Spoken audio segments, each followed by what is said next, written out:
Voices of Americans and how climate change is affecting their feelings. Leslie Davenport is a climate psychology therapist. She teaches at the California Institute of Integral Studies. Up to 250 tons of fuel per day.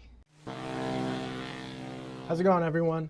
So this video is actually inspired by Scotty Kilmer. I was doing some car maintenance, of course, something very much required, and I'm too cheap and also probably a little too picky to let somebody else work on my car. Anyways, so in Scotty Kilmer's video, he talked about how a cruise ship, generally speaking, uses millions and millions of gallons of fuel, which I found pretty bizarre, almost unbelievable. So that was the inspiration for this video. So of course, with the impending ICE engine ban coming and the push for electrifications for passenger transportation vehicles and even semi-trucks, makes this all very curious. So I started looking around, for example, the MPGs. What do cruise ships get miles per gallon? Well, it's not great. For example, a giant cruise ship can get anywhere between 30 to 60 feet for 1 gallon of fuel, which is impressive how bad that is. And just to lay it out there, none of this is a criticism. The point is that it's absolutely fascinating that this business, which generates a lot of money, and of course, tourism, it lets people see and explore places that otherwise you would not get these amazing views at. So even just according to Windstar Cruises, they estimate that a giant cruise ship up to 250 tons of fuel per day. The 250 tons per day is equivalent to 80,645 gallons of fuel per day. So to put that into perspective, the University of Colorado at Boulder has a nice estimate here, the College of Engineering and Applied Science. So the estimate is, in terms of regular fuel, 250 tons is more fuel, get this, is more fuel than an average person would use in a lifetime. In a lifetime. That's mind-boggling. It's pretty amazing, actually.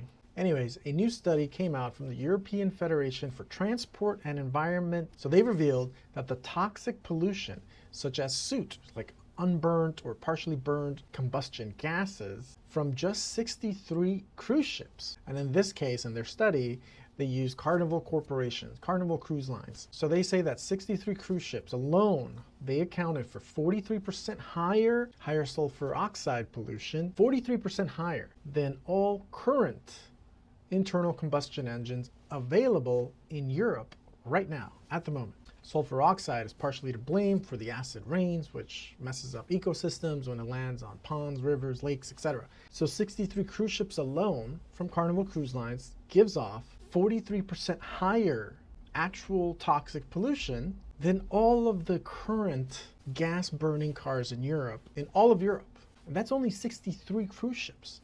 Pretty crazy. So where they're looking to ban the ICE engine cars by 2030, 2035, might not even do anything. It's like a drop in the bucket compared to the pollution from just 63 cruise ships. And there's a lot more than 63 cruise ships going around the world right now, that's for sure. So in general, there doesn't seem to be any kind of movement. They're probably not going to be electrifying anytime soon. The study also found that the most polluting cruise ships were owned by a Swiss company called Mediterranean Shipping Company.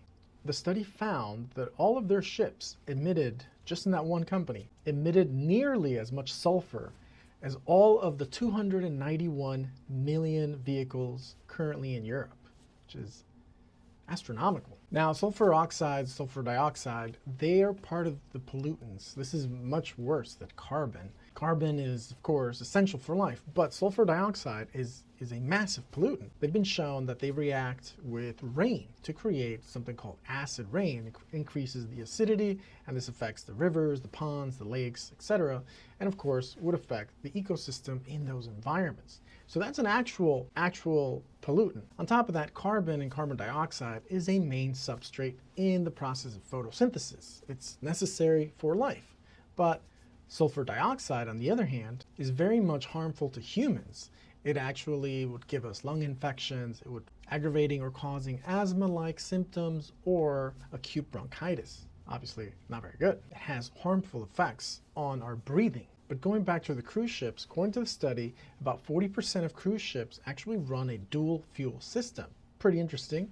They use an LNG engine, so it can burn regular fuel and at the same time, which theoretically would be a lot cleaner, of course. But nonetheless, this system is currently in place as is, and just 63 of those Carnival cruise ships are causing 40% more sulfur dioxides soot than all the burning cars in Europe combined. Now, at the end of the day, I found this absolutely fascinating, but I wish the US would also do a separate study because most of the cruise ship market is actually coming off of North America. Globally alone, about a third of the cruise ship market exists in the Caribbean, which is pretty impressive. So the study made by the European government, the European Federation for Transport and Environment, if they found that 63 giant boats alone cause over 40% more pollution, 43% higher pollution than all of the cars combined in all of Europe, what would they find for the US? What would they find for the cruise ship market in North America? That would be mind-boggling. And of course, it begs the question that then why do they go after all the cars? Why are they looking to ban all of the cars by 2035? Why can't they go after the boats? Something to think about here. Pretty interesting. Back in 2021, the global market was valued at $8 billion. Of course, this is post 2020, post, COVID stuff. So it is supposed to double by 2030. So just for an estimate, I was looking up some numbers, and at full capacity, a single Royal Caribbean sea trip, right? 7-day outing. It's estimated that the Royal Caribbean makes roughly 10 million in revenue, of which almost 2 million is profit for the 7-day trip. According to Statista, pre-COVID, they were making roughly 26 billion, 27 billion per year globally. And they estimate this is gonna go up into the 30s, mid-30s. So the market is there and people were going to be using this in the future. So yeah, it's pretty crazy. Now this is just the cruise ships, mind you. Jeff Bezos style super yachts. He has the support yacht that follows him around with his choppers and supercars and whatever else. So just imagine the 100-foot, diesel yachts that are flowing around everywhere. They're putting out a massive amounts of pollution, actual pollution, sulfur dioxide. So the little guy making less than 100K a year has to drive his little car, his little Toyota, and of course, he can't drive his Toyota anymore. But the super yachts, can't ban those, just can't do it. It's time to check on those cruise ship deals. From the estimates that I found, a giant cruise ship can be out at sea without refueling for roughly 12 days, maybe 2 weeks max, which is not a lot of time. Pretty interesting. But by comparison, a nice sized yacht can carry around over 1,000 gallons of fuel, which is quite a bit. So I really do wonder if all the cruise ships in North America, which of course includes the Caribbean, would they emit as much pollution, sulfur dioxide, not carbon, sulfur dioxide, as all the cars in the United States combined? My guess is it would be double, triple, quadruple, maybe even quintuple that. So yeah, pretty fascinating stuff, and I was blown away. So where United States and Europe, of course, they're looking to ban ICE engine cars by 2030, 2035. At the same time, there are these giant cruise ships that are using so much fuel. It's pretty surprising, actually. Voices of Americans and how climate change is affecting their feelings. Leslie Davenport is a climate psychology therapist. She teaches at the California Institute of Integral Studies and is author of Emotional Resiliency in the Era of Climate Change.